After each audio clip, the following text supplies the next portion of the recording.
सबसे पहले आप सभी दर्शकों को छोटी दीपावली की ढेर सारी शुभकामनाएं। और अब आइए जानते हैं कुछ प्रमुख अंतर्राष्ट्रीय खबरों को, लेकिन उससे पहले एक नजर आज के हेडलाइंस पर।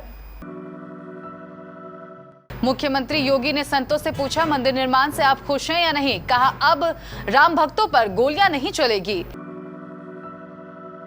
पाकिस्तान के F-16 विमान को मार गिराने वाले अभिनंदन वर्धमान का प्रमोशन, IAF में मिली यह जिम्मेदारी।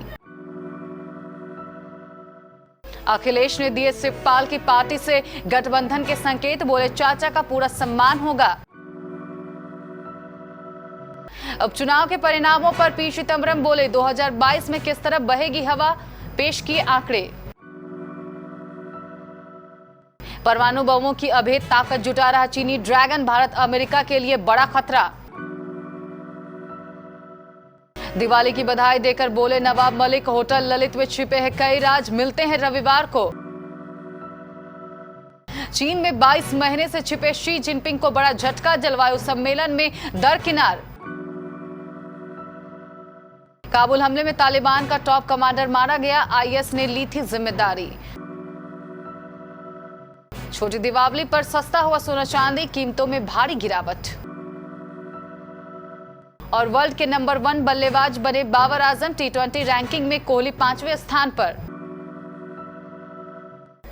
मुख्यमंत्री योगी आदित्यनाथ ने अयोध्या में दीपोत्सव में शामिल राम भक्तों का स्वागत करते हुए कहा कि यह आप सबकी ही ताकत है कि आज अयोध्या में भव्य राम मंदिर का निर्माण किया जा रहा है। उन्होंने संतों से पूछा कि आप खुश हैं या नहीं। जवाब हां में आने पर कहा कि यह श्री राम की ताकत ही है कि जिन लोगों ने कभी राम भक्तों पर गोलियां चलवाई थी वो भी अब राम के दर्शन कर रहे हैं। यह लोकतंत्र की ताकत है। योगी ने कहा कि अब कार सेवा होगी तो गोलियां नहीं चलेगी, बल्कि राम भक्तों पर पुष्प वर्षा होगी। उन्होंने कहा कि अब राम मंदिर के निर्माण में कोई बाधा नहीं है। भारतीय वायुसेना के विंग कमांडर अभिनंदन वर्धमान का प्रमोशन हो गया है, उन्हें अब ग्रुप कैप्टन बनाया गया है। पाकिस्तानी फाइटर जेट F-16 के साथ डॉग फाइटर करने वाले अभिनंदन को शौर्य चक्र से नवाजा जा चुका है। अभिनंदन ने बालाकोट एयर स्ट्राइक के बाद पाकिस्तान की नापाक हरकत का मुंहतोड़ जवाब देते हुए अमेरिकी F-16 को मार गिराया था। सूत्रों ने बताया कि एयरफोर्स के बहादुर अधिकारी का प्रमोशन हो गया है और वह अब ग्रुप कैप्टन होंगे। उन्हें जल्द ही नई रैंक सौंपी जाएगी। ग्रुप कैप्टन भारतीय थल सेना के कर्नल रैंक के बराबर है। उत्तर प्रदेश में आगामी विधानसभा चुनाव से पहले क्या फिर मुलायम सिंह यादव का परिवार एक हो जाएगा? सपा अध्यक्ष अखिलेश यादव के बयान से इससे फिर कयास लगने लगे हैं। दरअसल अखिलेश यादव ने चाचा शिवपाल सिंह के साथ गठबंधन के सवाल पर कहा, सभी छोटे दलों को साथ लिया जाएगा। चाचा का भी एक दल है, इसको भी साथ लेने का काम करेंगे। चाचा का पूरा सम्मान होगा। अखिलेश यादव ने कहा, समाजवादी पार्टी के लोग शिवपाल यादव को ज्यादा से ज्यादा कमान देने का काम करेंगे। पूरी कोशिश करूंगा कि उन्हें भी चुनाव में साथ लिया जाए।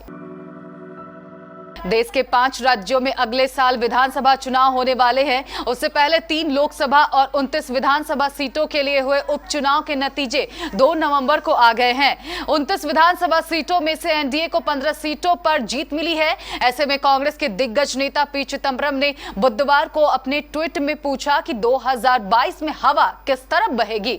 उपचुनाव परिणामों पर चिदंबरम ने अपने ट्वीट में लिखा, 30 सीटों के लिए हुए विधानसभा उपचुनाव के परिणाम का एक विचारोत्तक विश्लेषण दिया गया है। बीजेपी ने 7 सीटें जीती है और उसके घोषित सहयोगियों ने 8 सीटें जीती है। कांग्रेस ने 8 सीटें जीती हैं। लद्दाख से लेकर दक्षिण चीन सागर तक में दादागिरी दिखा रहे चीनी ड्रैगन में दुनिया को परमाणु बमों से पटाने की तैयारियां शुरू कर दी है। सैटेलाइट तस्वीरों से खुलासा हुआ है कि चीन परमाणु मिसाइलों को छुपाने के लिए बहुत तेजी से 3 गुप्त ठिकाने बना रहा है। इन ठिकानों से परमाणु बम से लैस मिसाइलों को आसानी से दागा जा सकेगा। इन तस्वीरों से यह भी पता चल रहा है कि चीन अपनी परमाणु ताकत बढ़ाने के लिए पानी की तरह से पैसे बहा रहा है और प्रयास कर रहा है। क्रूज पर ड्रग्स पकड़े जाने के बाद महाराष्ट्र की सियासत गर्म है। शाहरुख खान के बेटे आर्यन खान के पकड़े जाने के बाद तो इसकी चर्चा और बढ़ गई है। इस बीच नारकोटिक्स कंट्रोल ब्यूरो के जोनल डायरेक्टर समीर वानखेड़े पर लगातार हमलावर महाराष्ट्र के मंत्री नवाब मलिक ने बुधवार को एक ट्वीट किया। उन्होंने लोगों को दिवाली के त्योहार की मुबारकबाद देते हुए ट्वीट में लिखा, आप सभी की दिवाली मंगलमय हो। होटल द ललित में छुपे हैं कई राज, मिलते हैं रविवार को। नवाब मलिक के इस ट्वीट के बाद लोगों के बीच कयासों का सिलसिला शुरू हो गया है। लोग इसी पर चर्चा कर रहे हैं कि मलिक द ललित को लेकर इस बार रविवार को किस मामले पर बात कहेंगे। चीन में बढ़ती अस्थिरता और कोरोना के डर से चीनी राष्ट्रपति शी जिनपिंग पिछले 22 महीने से देश से बाहर नहीं निकले हैं।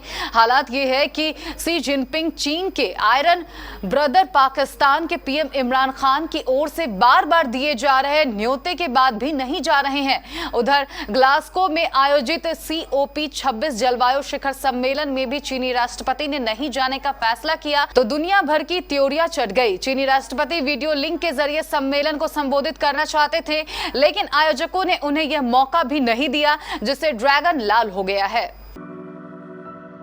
अफगानिस्तान की राजधानी काबुल के मिलिट्री हॉस्पिटल में मंगलवार को ब्लास्ट हुए थे। इस ब्लास्ट में तालिबान का एक टॉप कमांडर भी मारा गया। यह जानकारी तालिबान के अधिकारियों ने दी। हमदुल्लाह मुखलिस हक्कानी नेटवर्क का सदस्य था। वह काबुल मिलिट्री कॉर्प्स का अफसर था। हमदुल्लाह तालिबान द्वारा काबुल पर कब्जा करने के बाद से मारे जाने वाला सबसे वरिष्ठ अफसर है। भारतीय सराफा बाजार में छोटी दिवाली के दिन सोने चांदी की कीमतों में बड़ा बदलाव आया है। बीते दिन की तुलना में आज यानी 3 नवंबर को सोने चांदी के दाम कम हुए हैं। सुबह के समय 999 प्योरिटी का गोल्ड 47,512 रुपए प्रति 10 ग्राम हो गया, जो बीते कारोबारी दिन के शाम के रेट के मुकाबले 324 रुपए सस्ता है।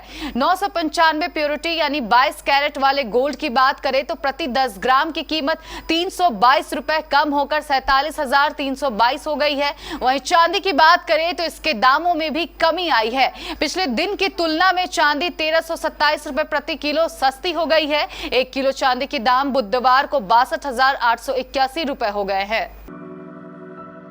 ICC T20 बल्लेबाजी रैंकिंग में पाकिस्तान के कप्तान बाबर आजम 834 रेटिंग के साथ नंबर 1 पार कर गए हैं। उन्होंने इंग्लैंड के बल्लेबाज डेविड मलान को पीछे छोड़ दिया है। वहीं टीम इंडिया के कप्तान विराट कोहली 5वें और सलामी बल्लेबाज KL राहुल 8वें नंबर पर बरकरार है। बाबर पहले से ही वनडे में नंबर 1 बल्लेबाज हैं, वहीं विराट वनडे में नंबर 2 पर हैं। अगर तीनों फॉर्मेट की बात करें तो विराट तीनों फॉर्मेट में टॉप 5 में है।